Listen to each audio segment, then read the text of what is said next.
잃은 것에 대한 비유 1872년 부조화 선지자 99에서 104 잃은 양에 대한 비유가 내게 제시되었다. 99양은 광야에 남겨놓은 채 목자는 잃어버린 한 마리 양을 찾아 나섰다. 잃은 양을 찾았을 때 그 목자는 그 양을 어깨에 메고 기쁨으로 돌아왔다. 그는 자신을 그렇게 수고롭게 만든 일에 대하여 그 가련한 잃은 양을 비난하거나 불평하면서 돌아오지 않았다. 오히려 그는 기쁨으로 그 양을 짊어지고 돌아왔다. 그는 더욱 큰 기쁨을 표시하였다. 친구와 이웃들이 그와 함께 즐기자는 요청을 받았는데 이는 나의 잃은 양을 찾은 까닭이다.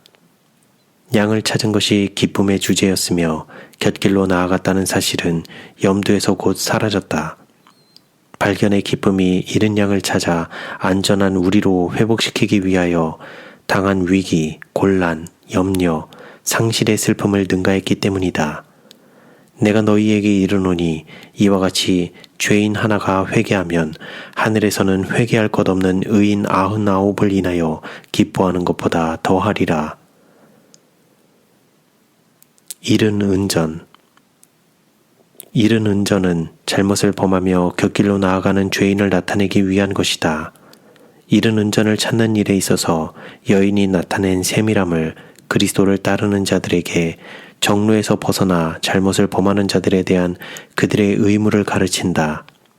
그 여인은 빛을 밝게 하기 위하여 초를 켰으며 은전을 찾기까지 집안을 쓸고 부지런히 찾았다. 하나님께로부터 떠났기 때문에 도움이 필요되는 자들에 대한 그리스도인의 의무가 여기에 명확하게 정의되어 있다. 잘못을 범하는 자들을 흑암과 오류 가운데 버려두어서는 안 되며 그들을 다시 빛 가운데로 이끌어들이기 위하여 동원할 수 있는 모든 방법을 사용해야 한다. 촛불을 켜고 흑암과 불신에 쌓인 자들을 맞이하기 위하여 하늘의 빛을 위한 열렬한 기도로 진리의 명백한 점을 찾아 하나님의 말씀을 연구하여야 한다. 그리하여 그리스도인들은 잘못을 범하는 자들이 감동을 받을 수 있도록 말씀의 논리와 증거, 경고, 격려로 강화되어야 한다. 무관심과 등하는 하나님의 불쾌히 여기심을 받을 것이다. 은전을 찾았을 때 여인은 그의 친구와 이웃을 불러 모으고 말하였다. 나와 함께 즐기자. 잃은 드라크마를 찾았노라 하리라. 내가 너희에게 이르노니 이와 같이 죄인 하나가 회개하면 하나님의 사자들 앞에 기쁨이 되느니라. 자신의 잘못을 깨닫고 자백한 후 형제들에게 돌아오는 자들에 대해 하나님의 천사들이 기뻐하거늘 스스로 잘못을 범하는 자들이요 하나님과 형제들의 용서를 매일 필요로 하는 그리스도인들은 사단의 속임수에 속아 그릇된 길로 가서 그로 인해 고통을 당한 형제 자매들이 돌아올 때 얼마나 더 기뻐해야 할 것인가. 잘못을 범하는 자를 멀리하는 대신 형제들은 그들이 있는 그곳에서 만나야 한다. 그들이 흑암에 처해 있다는 이유로 그들의 결점을 찾는 대신 형제들은 좀 더 신령한 은혜와 성경에 대한 보다 명백한 지식을 얻으므로 그들 자신의 등불을 밝혀서 잘못에 빠진 자들의 흑암을 그들이 가져간 그 빛으로 몰아내야 한다. 그리고 그들이 성공할 경우, 즉 그 잘못을 범한 자들이 그들의 잘못을 깨닫고 빛을 따르기로 순복할 경우 그들은 즐겁게 영접되어야 하며 불평하는 정신이나 그들의 심한 잘못, 즉 특별한 노력, 걱정, 힘드는 노고를 생각하게 한 그들의 잘못을 깨우치려 하는 가운데 받아들여져서는 안 된다.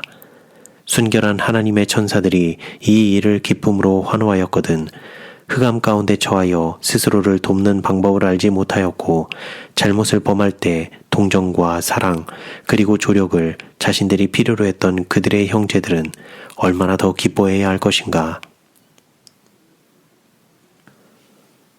탕자. 나의 주인은 탕자의 비유로 이끌려졌다. 그는 아버지에게 유산 중에 자신의 몫을 달라고 요구하였다. 그는 아버지의 관심에서 자신의 관심을 분리시키고 자신의 몫을 그의 취향에 가장 잘 맞게 사용하기를 바랐다. 아버지는 그 요구를 들어주었고 그 아들은 아버지의 권면이나 책망으로 괴로움을 당하지 않으려는 이기적인 마음으로 아버지를 떠났다. 그 아들은 충고나 제재를 벗어나서 자기의 몫을 제멋대로 사용할 수 있을 때 행복할 것이라고 생각했다. 그는 상호의 의무감으로 마음에 부담지기를 원하지 않았다.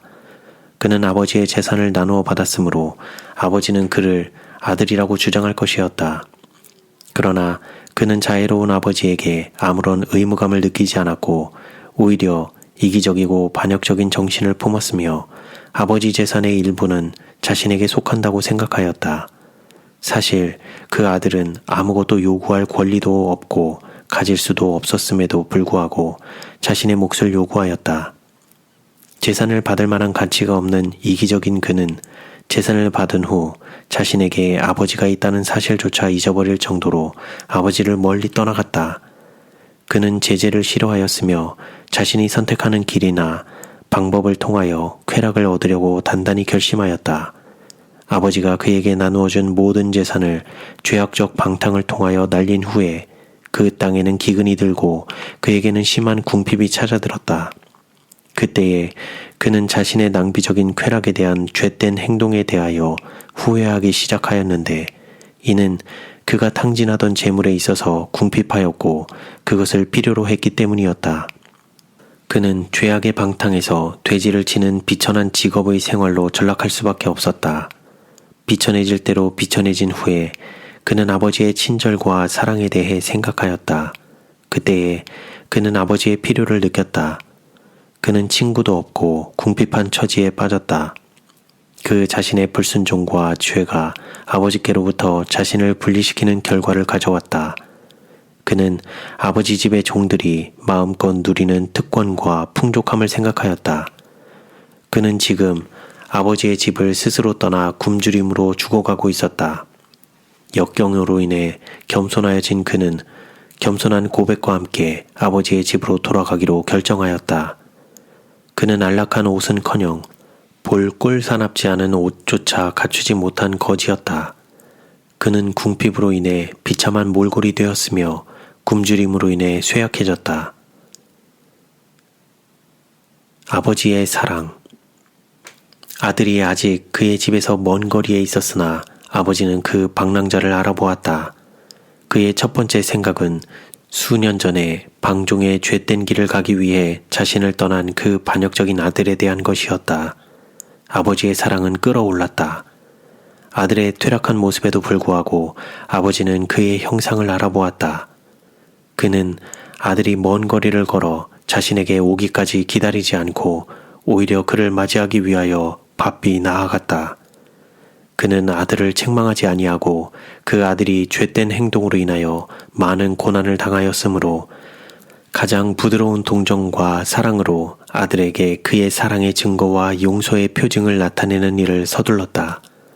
비록 그의 아들이 쇠약하여졌고 그 얼굴에는 그가 보낸 방탕한 삶의 표적이 역력하였으며 거지의 누더기를 걸치고 있었고 그의 맨발은 여행의 흙먼지로 더러워져 있었으나 아버지의 가장 부드러운 동정은 아들이 그의 앞에 겸손하게 부복하였을 때 자극되었다.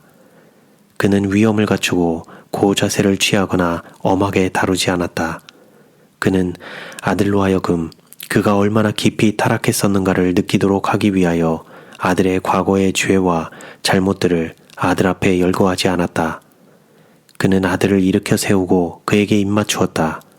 그는 그 반역한 아들을 가슴에 안고 그의 부유한 옷으로 거의 벗은 그 몸을 감쌌다.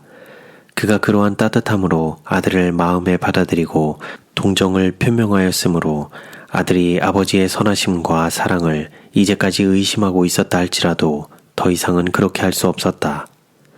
아들이 아버지의 집으로 돌아갈 결정을 했을 때 이미 자신의 죄에 대한 자책감을 느끼고 있었다면 이러한 영접을 받았을 때에는 자신의 배은망덕한 행위에 대해 더욱 심한 자책을 느꼈을 것이다.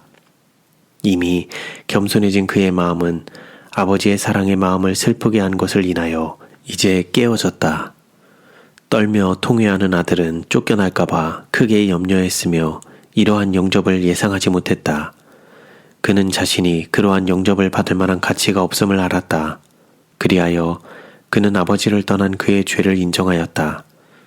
아버지여, 내가 하늘과 아버지께 죄를 얻었사오니 지금부터는 아버지의 아들이라 일컬음을 감당치 못하겠나이다. 그는 그를 다만 품꾼 중에 하나로 보아달라고 빌었다. 그러나 아버지는 그에게 특별한 경의를 표할 것을 종들에게 분부하고 그가 언제나 아버지께 순종한 아들인 양 그에게 좋은 옷을 입히라고 분부하였다. 시기한 형. 아버지는 그의 아들의 돌아옴을 특별한 즐거움의 기회로 삼았다. 들에 있던 형은 그의 동생이 돌아온 사실을 알지 못했으므로 기뻐하는 소리가 나는 것을 듣고 웬일인가 하고 종들에게 물었다. 죽은 줄로만 알았던 그의 동생이 돌아왔다는 사실과 그의 아버지가 동생을 죽었다가 살아난 아들처럼 맞이하여 살찐 송아지를 잡았다는 사실이 설명되었다.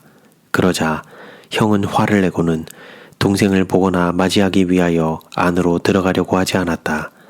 그의 불성실한 동생, 즉 아버지를 떠남으로 둘이 져야 할 의무 이행의 무거운 책임을 자기에게만 지도록 버려둔 동생이 이제 그러한 영예를 누린다는 사실이 그의 분노를 일으켰다.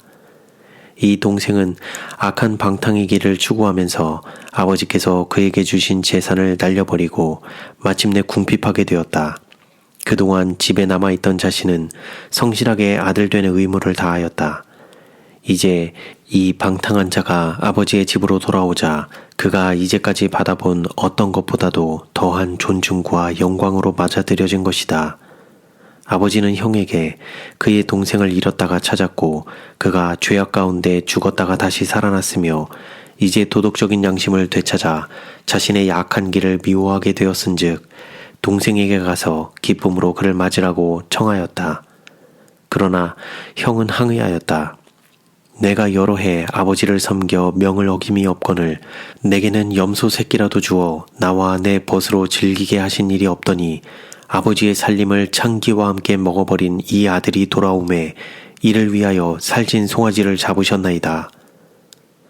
아버지는 형에게 그가 항상 자신과 함께 있었다는 사실과 자신의 소유가 다 그의 것이라는 사실을 확인시켰으며 그러나 내 동생은 죽었다가 살았으며 내가 잃었다가 얻었기로 그들이 기쁨을 표시하는 것이 마땅하다고 설득시켰다.